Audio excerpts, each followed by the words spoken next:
Authors are succumbing to the learned helplessness epidemic at high rates, and it's very loserish and pathetic. I genuinely, and it really is highlighted the most with the heavy use of AI and all of these constant tantrums every 2 to 3 business days over negative reviews. Nobody wants to struggle anymore. No one wants to be bad at anything. Nobody wants to make ugly work. And it's weird. It's so weird. And I get it. Nobody wants to try and fail at something, but you have to be open to failing. You have to accept failure as a part of this career path. You have to be open to and accept failure with a career in the arts. As a creative, as a professional working creative, you have to be open to failure at any given time.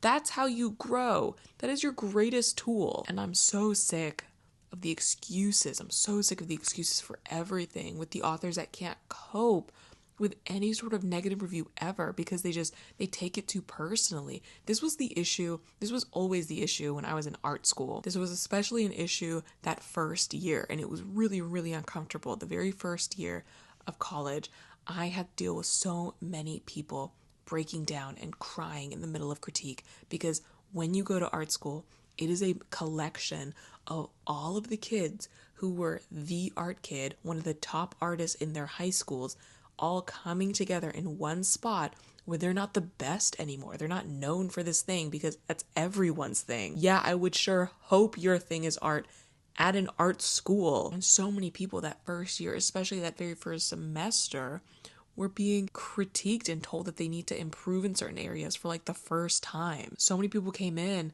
not used to having peers at their caliber, on their same level of producing quality work. They weren't used to having peers that were better than them. I was fine because I was too busy trying to work through my imposter syndrome of how I even got to that school in the first place. It happened so much that first year. A lot of people dropped out. They changed majors. It was a whole thing because they were making art that they worked really, really hard on, or work that was about something deeply personal like their trauma or their mental health or something. Somebody told them that it wasn't a successful piece, that it wasn't strong, that it was lacking in a certain area, that it had so much room for improvement, that something fell flat and needed to change. And they would just break down. They would just start crying in a room full of people, and all of us who were there watching in the critique group would just have to stare at each other and hope that the professor would get us back on track. Most people toughened up. Most people learned the value of these critique sessions. Most people grew. But there were always those people who just cried, who would get angry and then try and get revenge on the people who gave negative feedback by finding something negative in return. It was so disingenuous. It was so petty, and they just couldn't handle it. And for the ones that stayed like that, who didn't grow out of that, who didn't develop further for all 4 years, it gets to a point really quickly where everyone just kind of looks at them and they're like, why are they still here? What could they possibly be getting out of this if they're going to get so combative when people are trying to tell them ways to improve? Because that was the other thing. The professors never allowed for us to be mean, really. You couldn't ever just say, I didn't like that. You had to be specific about what you didn't like, and then you had to explain why. If anyone ever said anything to that effect, everyone else would just look at them waiting for them to finish their sentence, because that was not a complete statement. It was always constructive, and when it wasn't constructive, they were immediately corrected. I don't think everyone needs to go to college or receive higher education in order to be a good or successful artist. I don't think that should be a requirement, but I do think everyone would benefit from being in a formal critique session with people who are not your friends. Present your work in a room full of other creatives in your same field who are going to give constructive criticism whether you like it or not, especially if you are looking to be a professional who wants to present your work and publish your work and sell your work to the general public. You cannot refuse to show your work to people and then publish it, and you can't just only surround yourself with yes men types. That was the whole issue with Piper CJ. She wrote a book in 2 seconds and then she didn't show it to anybody because she admitted that she can't handle negative feedback. And then she published the book and then lost it when she got negative reviews. And I'm so over the heavy use of AI within the world of publishing. It is everywhere. And I don't know how much of it is these people who just really want to chase the image of being a professional artist, who are seeing the success that other people have with their completed published work and wanting specifically that, like genuine, just like the end product, and how much of it is influenced by like this hustle culture mindset where you're encouraged to make all of your hobbies and interests profitable. But I get really, really upset with authors coming on here and using AI to write their books or using AI to edit their books. Casey Crown, I'm thinking about you right now. I'm sick of authors and writers having AI do the work for them, but still wanting to be respected and viewed as a legitimate author or writer. How are you going to call yourself a creative? How are you going to call yourself an artist, want to be seen as an artist, but you don't want to make the fucking art?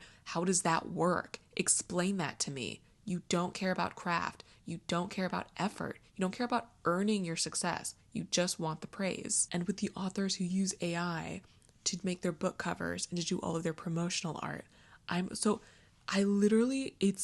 always the excuse of like, oh, well, they just can't afford it. As if there aren't like affordable artists to work with.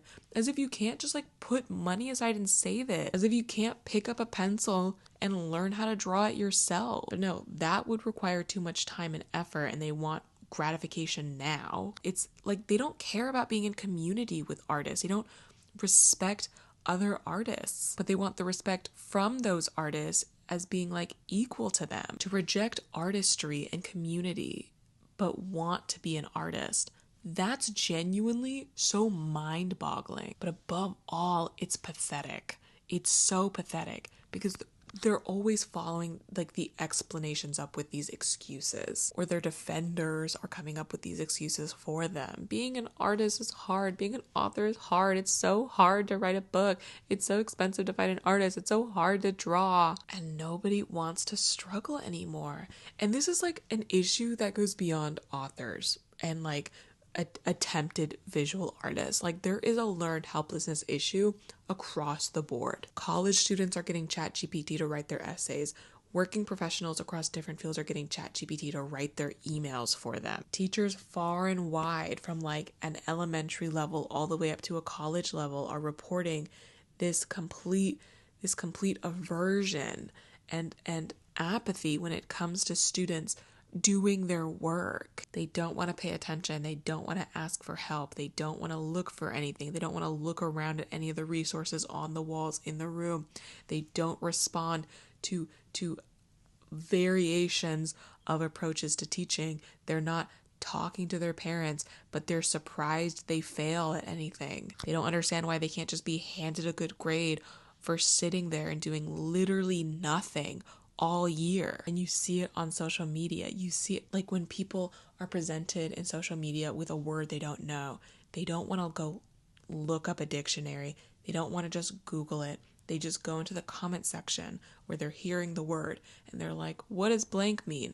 And they just wait for the first person to explain it to them, and they don't bother double checking that that person is correct. They don't consider that some people lie. They don't consider that some people don't know the meanings of words that they use words incorrectly. You have people in the comment sections of cooking videos and recipe websites being like, on this recipe of bean soup, what do I do if I don't like beans? Like, there is a widespread issue of people of all ages just like doing that thing that toddlers and babies do when they're in distress, where they just sit in the middle of the floor and lift their arms and cry, waiting for an adult anywhere to pick them up. It's sad and it's not normal. No one's forcing you to write that book. No one's forcing you to be an author. No one's got a gun to your head telling you to make this book and publish it to the world. This is not misery. You are not the author guy in misery. You can like writing as a hobby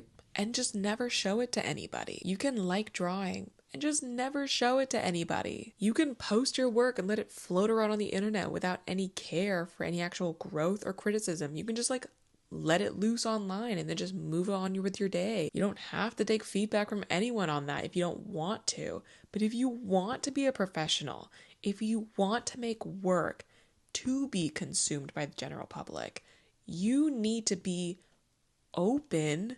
You need to accept, you need to be willing, you need to actually you should want someone to tell you what you're doing wrong. And when you do go through all that effort and you do go through all the right channels, when you publish that work, you should accept that there's going to be people who think that it still sucks. Because literally, if you think of a book, if you think of literally any book in all of existence, there is at least one-star rating on it. There's no such thing as a book that's only received positive reviews. No amount of negative review suppression that you're doing with like your ARC team is going to change that. No amount of bullying negative reviewers is going to change that. No amount of crying about it is going to change that. No amount of cutting corners is going to change that. I so desperately need some of y'all. I need some of y'all to like develop a backbone, a singular backbone, and either stand by the fact that this is going to be a long and difficult process that's going to take however much time it takes to get to your end goal, or stand by your decisions to cut the corners, to cheat your way through